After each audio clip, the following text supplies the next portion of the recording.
Assalamualaikum warahmatullahi wabarakatuh. Kembali lagi sama saya Morsal. Ada di channel Morsal Sembako. Ini hari ke-6 kita puasa. Gimana teman-teman di tempat kalian? Apakah toko kalian udah rame atau masih sepi sama seperti saya? Atau sudah mulai banyak pesanan? Alhamdulillah kalau di sini nggak ada. Di sini masih slow. Ini hari ini kan Minggu ya. Biasanya saya kalau Minggu ya lumayan omsetnya. Tapi di bulan puasa memang setiap tahunnya kita mengalami hal seperti ini. Saya tahun kemarin juga kayak gitu. Pokoknya setiap bulan puasa itu awal-awal bulan puasa sampai 15 puasa itu omset itu rata-rata turunnya 50%, bahkan sampai 60% begitu. Tapi entar di 15 puasa ke atas itu udah mulai naik pelan-pelan. Itu udah mulai bisa tadinya 20 bisa 25, 30 terus sampai normal kembali. Dan biasanya juga punya hari-hari terakhir kita ya, hari-hari senggolan itu biasanya jika biasa hari-hari kita dapat omset sekitar 35 atau 40, tapi di hari itu kita bisa di atasnya, bisa 60, bisa 70 bahkan di hari terakhir itu, karena banyak orang yang nyetok-nyetok barang itu. Karena lebaran itu kan nggak semua toko grosir itu buka. Kalau kami biasanya buka di hari kedua lebaran, tutupnya satu hari aja, berarti hari pertama. Hari kedua kami buka, ketiga, keempat sampai kelima biasanya buka, keenamnya kami tutup. Ngabisin kalau buka dari kedua sampai kelimanya itu cuma ngabisin stok rokok. Jadi kami biasanya ngambil rokok sekitar ya ukuran 3 hari atau 4 hari habis lah gitu. Kalau sebelum-sebelumnya kita biasa ngambil sekitar 300 juta buat rokok aja. Itu untuk jualan itu lebaran atau sebelum lebarannya kita udah mulai jual rokok itu. Terus setelah lebarannya juga kita jual di hari lebaran kedua sampai kelima itu, karena di posisi itu kan banyak semi grosir yang masih tutup dan kita cari momen itu untuk buka. Kalau saya sengaja buka itu karena hari ke-6-nya atau hari ke-7-nya itu kita nulis barang. Jadi saya pas tahunannya setiap habis lebaran tokonya. Jadi kita ngecek barang lagi, disitulah kita hitung-hitungan keuntungan atau kerugian setiap tahunnya begitu. Kalau saya di habis lebarannya, makanya saya buka buat lebaran itu ngabisin barang. Jadi yang sisa-sisa itu aja yang kita tulis. Jadi tidak terlalu banyak barang yang kita tulis, dan ngejumlahinnya pun capek kan. Ini segini barang ini ditulis semua kalau kita nanti udah nutup sehabis lebaran itu. Makanya kita jualan dulu. Tapi biasanya sehabis rokok, kalau udah rokoknya udah habis udah nggak semangat lagi buat jualan, langsung tutup kitanya. Biasanya hari kelima juga rokoknya udah habis, langsung ditutup. Terus hari ke-6-nya kita langsung megang buku, ada berapa orang buat nyatetin barang semuanya.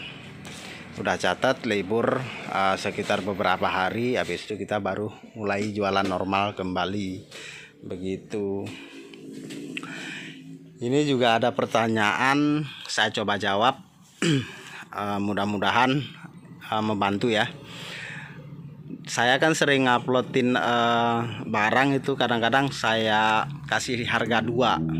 Itu di dua harga, maksud saya yang satunya dari sales resmi distributornya, yang satunya dari sales freelance yang biasa saya sebutin dengan barang dari luar. Itu namanya sales freelance kalau di saya. Sebenarnya dia bukan sales, Yang sales itu mah yang resmi dari distributor. Kalau yang sales freelance yang biasa disebut itu, dia itu bukan sales sebenarnya, cuma karena nawar-nawarin barang terus jadi disebut sales. Dia itu posisinya sama kayak kita, cuma dia nyari uangnya dengan cara itu. Jadi dengan cara dia memang setiap hari itu kerjanya kayak gitu. Dia udah banyak kenalan, terus lagi dia tahu barang-barang di mana yang murah dia udah tahu. Nah dari situ nanti karena dia udah pemain lama, sama toko yang dia ngambil barang pun sudah punya nomor kontak, terus buat ke kita pun sudah punya nomor kontak. Mereka itu setiap hari itu keliling, jadi ntar mereka dapat barang apa langsung tuh ditawar-tawarin ke kita yang udah punya kontaknya. Begitu. Misalnya hari ini ada kopi bang, harga sekian-sekian, mau nggak, ada sekian karton gitu. Ntar balik dia ngantar kita punya kita, ntar ada lagi barang-barang lain. Dia nggak satu macam barang, dan dia pun kerjanya bebas karena udah tahu tempat ngambil barang murah di mana. Jadi dia memang dari pihak toko pun, toko-toko besar pun, untuk mereka itu memang dikasih harga murah. Jadi nggak kayak kita. Mungkin kalau kita pun belanja ke situ nggak dapat juga harga segitu. Memang mereka itu khusus. Jadi di saat toko-toko yang besar itu misalnya targetnya terlalu banyak, susah dijual, mereka lah yang menjualnya. Nah makanya mereka itu saling kerjasama membantu toko-toko itu buat ngejual barang-barang dengan harga murah, karena di si toko yang besar tadi itu ngikut target. Jadi targetnya kebanyakan, kalau dia jual sendiri kan habisnya lama, jadi ada orang ini yang jual, makanya orang ini disebut sales freelance. Padahal dia ke toko itu juga beli, habis itu dia jual lagi ke kita gitu. Dia pakai modal juga. Sebenarnya sama aja, cuman dia nggak punya toko, jadi dia jualannya tanpa toko gitu. Ngambil barang di Tangerang jual ke saya sini, ngambil barang sono jual ke sono, begitulah. Dan biasanya dia rajin nyarinya barang-barang yang lagi susah di pasaran. Nah di situ dia lumayan dapat lebihnya, karena kan di pasaran susah, banyak yang nyari, dan begitu dia dapat banyak yang mesen ke dia. Bahkan biasanya juga kalau setiap kita pesan juga nggak cukup barangnya. Begitu. Kalau kayak kemarin tuh kan King Kong kosong gitu. Nah kita nelpon orang sales freelance tadi, yang orang kayak tadi. Nanti kalau begitu ada langsung datang informasi, ini ada King Kong harga sekian-sekian, mau nggak gitu. Nah kayak gitu sebenarnya. Ya mudah-mudahan pertanyaan teman-teman kita yang ada di kolom komentar terjawab dengan video ini. Kalau kita buat nyari sales freelance itu nggak bisa dicari, karena mereka nggak ada kantor, nggak kayak sales Wing misalnya, sales Indo Marco misalnya kan, nggak ada. Kalau orang ini saya aja baru dapatnya belum lama, mungkin sekitar 2 tahun ini. Sebelum-sebelumnya juga saya nggak punya orang-orang kayak gitu yang suka nawar-nawarin barang by phone itu. Cuma kalau sekarang udah banyak, kayak warung pintar, toko pintar.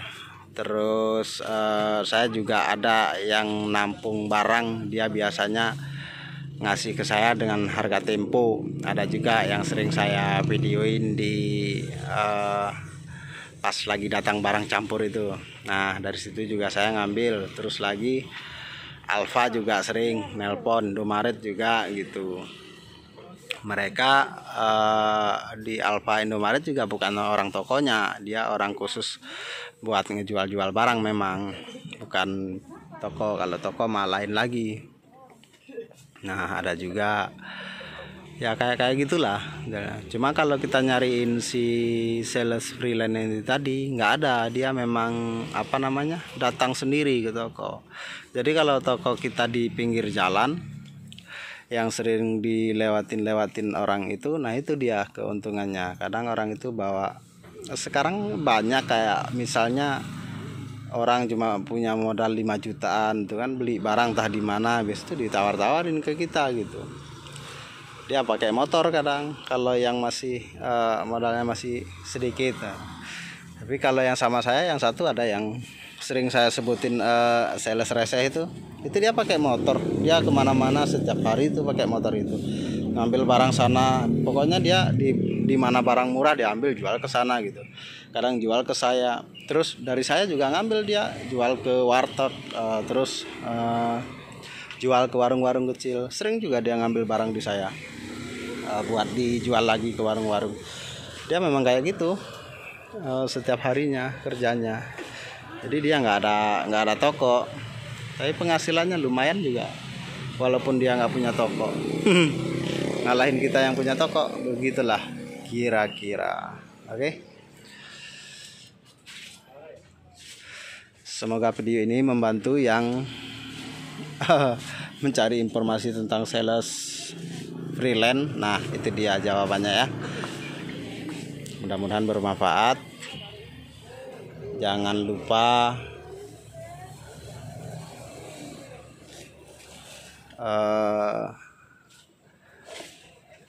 jangan lupa apa? Jangan lupa subscribe. Nih barang-barangnya. Stok aja walaupun sepi. Ntar juga lama-lama rame. Tuh, sirup bango masih. Terus apa lagi? Ini kapal api yang datang kemarin. Ya, mungkin itu aja. Terima kasih yang sudah mendukung channel Morsal Sembako. Assalamualaikum warahmatullahi wabarakatuh.